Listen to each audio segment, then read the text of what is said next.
NRC এবং সিএবির বিরুদ্ধে রাস্তাঘাটে খুবই আন্দোলন শুরু হয়ে গেছে এবং সেটাকে বিভিন্ন সেকুলার পলিটিক্যাল পার্টি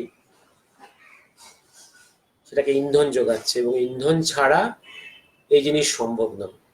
রাস্তাঘাটে বাস পুড়ছে, সে গভর্নমেন্ট বাসই হোক কি প্রাইভেট বাসই হোক, সমস্ত জনগণের যাতায়াতের অসুবিধে হচ্ছে লং ডিস্টেন্স এবং শর্ট ডিস্টেন্সে। ট্রেন পুড়ছে, প্ল্যাটফর্ম পুড়ছে। পশ্চিমবঙ্গের অবস্থা সব থেকে খারাপ। আজ থেকে কয়েক মাস আগেও আসামে যখন লাস্ট এনআরসির লিস্টটা বেরোলো, প্রভিশনাল লিস্টটা, সেখানেও আন্দোলন হয়েছে। সেখানে প্রায় 12 লক্ষ হিন্দু বাঙালির নাম বাদ পড়েছে, সেখানেও আন্দোলন হয়েছিল। সেখানে কিন্তু বাসও পড়েনি, সেখানে কিন্তু ট্রেনও পড়েনি। আজকে পশ্চিমবাংলায় যা দেখছি, এখানে ট্রেন পুড়ছে, বাস পুড়ছে, সবই প্ল্যাটফর্ম পুড়ছে, গভর্নমেন্ট প্রপার্টি পুড়ছে, প্রাইভেট প্রপার্টি পুড়ছে। এবং যে গভর্নমেন্ট প্রপার্টিগুলো পুড়ছে এগুলো আবার রিপেয়ারের সময় আমাদের ট্যাক্সেতে এগুলো আবার রিপেয়ার হবে।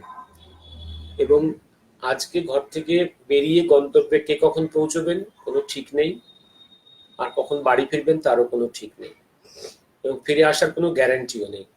আজকে পশ্চিমবাংলার অবস্থা আবার অগ্নিগর্ভ।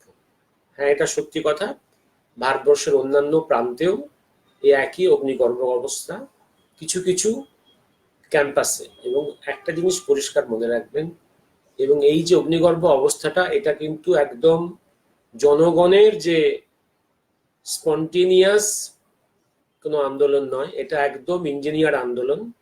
এবং এই আন্দোলন যারা করছে, আপনি বিশেষত পশ্চিম বাংলায় তাদের ইউনিফর্মগুলো দেখুন, তাদের ইউনিফর্মগুলো হচ্ছে একদম লুঙ্গি এবং মাথায় টুপি। এবং এদের এদের মেজরিটি হচ্ছে ওপার বাংলা থেকে এখানে ইনফিল্ট্রেটেড এরা, এবং এদের মধ্যে কিছু আছে সন্ত্রাসবাদী। এবং এরা ভারতবর্ষে পশ্চিমবাংলায় ঢুকেছে গত 40 বছর ধরে, তারও বেশি 40 বছর ঢুকেছে আস্তে আস্তে। এদের ইনফিল্ট্রেশনের একটু ইতিহাস বলে রাখি, মনে রাখবেন 1971-এ যখন বাংলাদেশ মুক্তিযুদ্ধ হয়ে গেল, সে সময় আমেরিকা তার যে ফরেন সেক্রেটারি কিসিঙ্গার একটা উক্তি করেছিল। উক্তিটা হচ্ছেই, আমরা ভারতবর্ষকে একটা শিক্ষা দেব। সেই শিক্ষাটা কি? সেই শিক্ষাটা হচ্ছে ভারতবর্ষকে আমরা মারবো বাই ইনফিল্ট্রেশন, এবং ইনফিল্ট্রেশন নিয়ে ভারতবর্ষকে দুর্বল করব। ভারতবর্ষের মধ্যেই আমরা অনেকগুলো পাকিস্তান তৈরি করব। ভারতবর্ষ তো পাকিস্তানটাকে দুটুকরো করেছে, বাংলাদেশকে মুক্ত করেছে, এরপরে আমরা ভারতবর্ষের মধ্যে অনেকগুলো পাকিস্তান তৈরি করব। তাই কিন্তু হয়েছে। ভারতবর্ষের মধ্যে গত 40 বছরে অন্তত কয়েক কোটি, অ্যাবাউট 3 crores 30 millions ইনফিল্ট্রেশন হয়েছে ওপার বাংলা থেকে। কারণ একটা সুবিধা হয়েছে, পূর্ব বাংলা পশ্চিম বাংলার মানুষের চেহারা একই রকম, ভাষা একই রকম। আর ইনফিল্ট্রেশনটা হয়েছে প্রথম 34 years সিপিএম এর রাজত্বের সময়, এবং ওরা ওখান থেকে এখানে পৌঁছেছে। Lakh lakh false ration card তৈরি হয়েছে, সেগুলো বিলি করা হয়েছে, এবং সিপিএম এর সাহায্যে এই ইনফিল্ট্রেশন ঘটানো হয়েছে। কারণ একটা জিনিস বলে রাখছি, এই সিপিএম বলে যে পার্টিটা, এটা কিন্তু বাংলাদেশ মুক্তিযুদ্ধ চায়নি। পরিষ্কার মনে করে দেখুন, they are very unhappy on this Bangladesh liberation war, very unhappy. Pakistan যে দ্বিভাগে বিভক্ত হয়েছে, এটাও ওদের একটা মনের দুঃখ। এবং আরো মনের দুঃখ, কমিউনিস্টদের মনের দুঃখ হচ্ছে যে জিন্না 47-এ টোটাল বেঙ্গলটাকে পায়নি, আর আসামটাকে পায়নি। এই দুঃখ যেমন জিন্নার রয়ে গেছিল, ভুট্টো পরবর্তীকালে প্রকাশ আর তার কথার মধ্যে প্রকাশ করেছিলেন, এই মনের কথা কিন্তু কমিউনিস্টদেরও, যে টোটাল বাংলাটা কেন পাকিস্তানে যায়নি, এই দুঃখটা রয়ে গেছে। কারণ সে সময় পাকিস্তানের দাবির সব থেকে বড় পার্টি হিসেবে সব থেকে বড় সাপোর্টার ছিল কমিউনিস্ট পার্টি অফ ইন্ডিয়া, এবং তারই পরবর্তী বংশধররা সেই একই মানসিকতা লুকিয়ে রেখেছে। এবং একটা জিনিস মনে রাখবেন, যে এই যে নতুন গভর্নমেন্ট কেন্দ্রে পরপর একটা ট্রিপল তালাক বিলটা পাশ করিয়ে নিয়েছে, তারপর সিবিটা পাশ করিয়ে নিল, আবার ওদিকে সুপ্রিম কোর্ট থেকে রাম মন্দির ইস্যুতে ভার্ডিক্ট হলো। এই সমস্ত কিছু প্রেক্ষাপটে ওরা ওয়েট করছিল যে একটা সুযোগ পেলে ভারতবর্ষে দাঙ্গা লাগাবে, আগুন জ্বালবে। এবং আজকের আগুন জ্বালানোর পেছনে একদম সমস্ত সেকুলার পার্টিগুলো আছে, সমস্ত সেকুলার লিবারেল পার্টিগুলো আছে, ইনক্লুডিং দিস পশ্চিমবাংলার রুলিং পার্টি। এরা সবাই ওয়েট করছিল। এবং এবং এই সুযোগটা হচ্ছে কারণ কি, যে কোটি কোটি ওপার বাংলা থেকে আছে ইনফিল্ট্রেটার, তাদের মধ্যে একটা ইনসিকিউরিটি সেন্স আছে। কারণ তাদের এই ভারতবর্ষে থাকবার, এই পশ্চিমবঙ্গে থাকবার কোনো উপযুক্ত দলিল নেই, কোনো পেপারস নেই, সুতরাং দে আর সাফারিং ফ্রম ইনসিকিউরিটি। সেই ইনসিকিউরিটিটাকেই এই পার্টিগুলো পলিটিক্যালি ইউজ করছে। এবং ভায়োলেন্স এটা সম্ভব নয় without the approval of the administration in this state. এবং সব থেকে আগুনটা এখন পশ্চিমবঙ্গেই জ্বলছে। এবং কারণ পশ্চিমবঙ্গতেই সব থেকে বেশি ইনফিল্ট্রেটরদের শেল্টার। এবং গত 40 ইয়ার দেখবেন যত ভারতবর্ষের বিভিন্ন প্রান্তে যত টেরোরিস্ট, যত যত বোম্বিংস হয়েছে, সব বোম্বিংসের যারা অপারেটার্স, তাদের এন্ট্রি এক্সিট পয়েন্টটা কিন্তু এই পশ্চিমবাংলা। কারণ ওদিকে ওয়েস্ট ইন্ডিয়ার বর্ডার অনেকখানি সিল্ড, একমাত্র নেপাল বর্ডারটা অনেকটা পোরাস। নেপাল বর্ডার দিয়ে আপ ডাউন করা অত সহজ নয়। ইন দ্য সেন্স কেন? কারণ নেপালিদের সঙ্গে ইন্ডিয়ার কিছু কিছু জায়গাতে যেমন শরীরের মিল আছে, কিন্তু ওইখান দিয়ে ল্যাঙ্গুয়েজের এবং শরীরের মর্ফোলজির অনেক ডিফারেন্স আছে। কিন্তু সব থেকে সেফ হচ্ছে east Bengal West Bengal border, কারণ দুপুর বাংলায় একই রকম চেহারার মানুষ একই ভাষায় কথা বলে। এবং ওয়েস্ট বেঙ্গলে লাস্ট 40 ইয়ার্স ধরে রুল করছে একদম অ্যান্টি ন্যাশনাল ফোর্সগুলো। এবং তারা আর নতুন যে সরকার, এরাও বামেদের যে ভোট ব্যাংকটা, ইনফিল্ট্রেটরদের যারা ভারতবর্ষে বেআইনিভাবে প্রবেশ করেছিল, ইনফিল্ট্রেটর, তাদেরকে ভারতবর্ষের ভোটার কার্ড দিয়ে তাদের যে ভোট ব্যাংকটাকে ইউজ করে তারা রুলিং পাওয়ার, তারা যেভাবে ক্ষমতায় ছিল, রাজনৈতিক ক্ষমতায় ছিল, সেই একই ভোট ব্যাংকটাকে নতুন রাজনৈতিক দল আজকে যারা পশ্চিমবঙ্গে উঠছে, সেই একই ভোট ব্যাংকটাকে ওরা ইউজ করছে। এরা চায় না এই ভোট ব্যাংকটা হাতছাড়া হয়ে যায়। আর তারা এই যারা ইনফিল্ট্রেটর, তারা ইনসিকিউর লোককে দিয়ে পলিটিক্যালি খুব বেশি কাজ করানো যায়, তাদেরকে দিয়ে গুন্ডামি করানো যায়, আর্সন করানো যায়, লুটতরাজ করানো যায়, রেপ করানো যায়। এই ইনসিকিউর লোককে দিয়ে এই পাপ কাজগুলো খুব করানো যায়। আর একটা জিনিস বলে রাখি যে আমাদের হিন্দুরা, বাঙালি হিন্দুরা, আমাদেরও পাপের শেষ নেই। প্রথমত হচ্ছে আমরা কোরআনটা পড়িনি। We have refused to read from the Quran, learn from the Quran. How?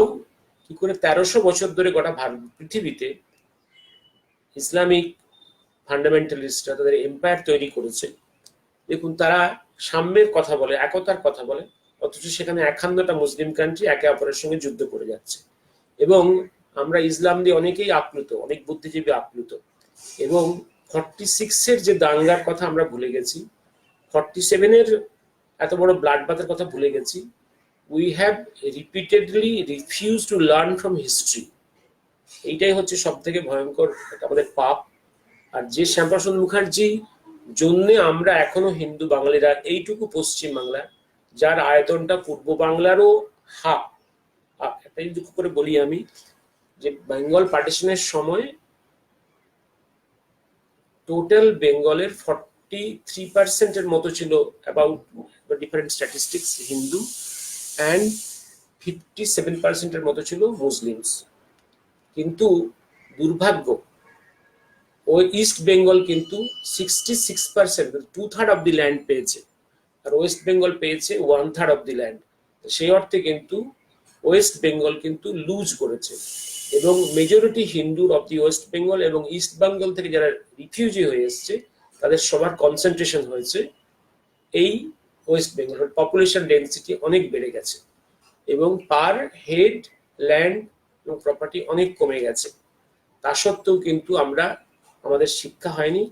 তারও পরে লাস্ট 40 ইয়ার্সে ইন মিলিয়ন্স, অ্যাবাউট, এমনি 8-এর দশকে হিসেব ছিল 22 মিলিয়ন্স ওপার বাংলা থেকে এপার বাংলায় ইনফিল্ট্রেশন হয়েছে। তার উপরে 8-এর দশকের পরে আরো 20 বছর কেটে গেছে, 30 বছর কেটে গেছে, আরো ইনফিল্ট্রেশন কন্টিনিউ করে গেছে এবং আমরা ওদেরকে শেল্টার দিয়ে রেখেছি। আমাদের এই পাপের প্রায়শ্চিত্ত করতেই হবে। আমরা এবং এবং শ্যামাপ্রসাদ মুখার্জিকে আমরা শ্রদ্ধা করে ঘৃণা করি। দুর্ভাগ্য হচ্ছে আমাদের বাঙালি হিন্দু বুদ্ধিজীবীরা আমরা শ্যামাপ্রসাদকেই সব থেকে বেশি ঘৃণা করি, অথচ যার জন্য আমরা পশ্চিমবাংলায় আমরা এখনো বাস করতে পারছি। এবং আমাদের এই বুদ্ধিজীবীদের অনেক পূর্বপুরুষ যারা বাধ্য হয়েছিল ওপার বাংলা থেকে আসতে, তারা তাদের সেই বাপ মায়েদের ওখান থেকে পালিয়ে আসা বা মা বোনেদের রেপ হওয়ার ইতিহাসটা ভুলে গেছে এবং এখনো পর্যন্ত আমাদের বোধোদয় হয়নি। এবং আরেকটা, এই যে দাঙ্গা শুরু হয়েছে, গন্ডগোল শুরু হয়েছে, এতে একটা সুবিধে হয়েছে, ওয়েস্ট বেঙ্গলে কত আছে ইনফিল্ট্রেশন তার একটা মোটামুটি একটা আইডিয়া হয়ে গেল। এটা একদম প্রকাশ্য দেওয়ালোকে এটা পরিষ্কার হয়ে গেল যে কত পরিমাণে আছে ইনফিল্ট্রেশন, তাদের ইউনিফর্মটাও বা কি, তারা কোথাকার লোক। এবং দুর্ভাগ্য হচ্ছে, এবং আমাদের এখানকারই পশ্চিমবঙ্গেরই বিভিন্ন পলিটিক্যাল পার্টি, সেকুলার পার্টি, সে লেফটিস্ট হোক, সেকুলার হোক, আর কংগ্রেস হোক, আর তৃণমূল হোক, এবং সম্পূর্ণরূপে এই দাঙ্গাবাজদের কিন্তু ইনডিরেক্টলি ট্যাক্টফুলি সাপোর্টই করছে। এবং অ্যাডমিনিস্ট্রেশন পুরোপুরি সাইলেন্ট আছে। কোনো এই যে এত অন রেকর্ডস, এত কিছু ট্রেন বাসে আগুন জ্বলছে, প্ল্যাটফর্ম জ্বলছে, রাস্তায় অবরোধ হচ্ছে, এত রেকর্ডস, অডিও ভিজুয়াল রেকর্ডস, একটা লোকও কিন্তু অ্যারেস্ট হয়নি। এটা কমপ্লিটলি এটা বুঝতে হবে যে অ্যাপ্রুভেল আছে। এবার একটা প্রশ্ন হচ্ছে যে কেন এখনো কেন্দ্রীয় সরকার এখনো পর্যন্ত গভর্নর রুল বা আর্মি ডিপ্লয়মেন্ট করছে না। একটা জিনিস মনে রাখতে হবে, যে এখনই গভর্নর রুল এ করলে প্রথমত সেটা অ্যাপ্রুভেল পেতে হবে পার্লামেন্টের, পেতে হবে সুপ্রিম কোর্টের, অনেক ঝামেলা আছে। আর আর্মি রুল নামলেই তখন দেখবেন গণতন্ত্রের প্রেম জেগে ওঠে, অথচ এই যে কোটি কোটি টাকার সম্পত্তি নষ্ট হচ্ছে এ নিয়ে আমাদের কোনো রকমের কোনো বিবেক জাগছে না। কিন্তু যে মুহূর্তে এগুলো নামবে তখনই চিৎকার করে উঠবো, কেন্দ্রীয় সরকার গণতন্ত্রকে খতম করে দিচ্ছে। সুতরাং একটা সময় যেতেই হবে। Let our love for this West Bengal government be exhausted. কারণ এইটা তার আগে হয়ে গেলেই এই পলিটিক্যাল পার্টি, রুলিং পার্টি, তারা ভিকটিম কার্ড খেলবে। তখন আমাদেরই চোখের জলে উনি আবার ভালোবাসায় উনি আবার ক্ষমতায় ফিরে আসবেন এবং উনি ভারতবর্ষকে, পশ্চিমবাংলাকে ধ্বংস করার কবরে পাঠানোর জন্য আবার দীর্ঘ সময় পাবেন। সুতরাং সেই সুযোগটা দেওয়া ঠিক হবে না। পলিটিক্যাল স্ট্র্যাটেজিতে let some time pass, by which time আমাদের love for this ruling dispensation be exhausted, এবং তারপরে যা হওয়ার ইতিহাসের নিয়মে যা হওয়ার হবেই।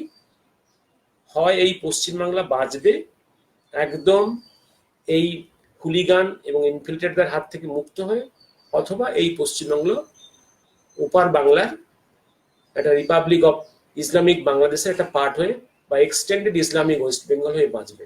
দুটোর একটা।